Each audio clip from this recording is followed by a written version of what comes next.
Бұл видеода баланы емгізу туралы ақпараттар айтатын боламын.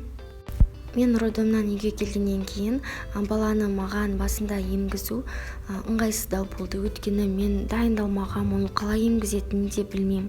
Бірақ та бірнеше уақыттан кейін үйреніп кетесіздер. Ол моментке шыдау қажет. Баланы ауырды екен деп омырауыңыз емшектен шығармау қажет. Ол кезде мен қанша рет емшектен шығарайын дедім, бірақ та жақындарым маған кішкене шыдай тұруымды айтқан болатын. Солардың арқасында баланы мен 2 жасқа дейін емгіздім. Баланың ана сүтін емгені өте дұрыс және пайдалы.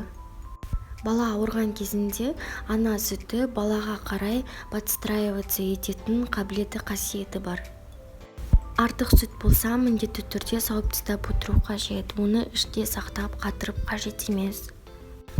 Сауға келгенде мен магистратурада оқығандықтан маған молокоотсос қажет болды.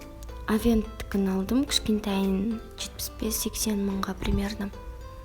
Егер жұмыс жасасаңыз немесе оқуда болсаңыз, молокоотсос ол қажет болады. Ал егер олай болмаса, қолмен де сауа берсеңіз ыңғайлы. Электронный және ручной молокоотсостар бар. Маған электронный ыңғайлы болды.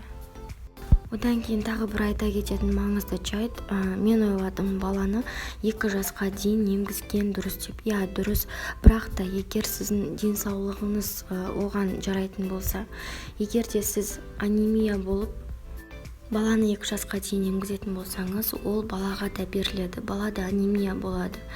Баланың анемия екенін қан тапсыру арқылы білгеннен кейін, оған феровит деген дәрі жазып беріп, оны 1 айдай бергеннен кейін балада қаны көтеріледі, бірақ та қайттан ол анемия болуы мүмкін, өйткені гемоглобині төмен болуы мүмкін, өйткені сізден сүт арқылы қорек алып отқаннан кейін.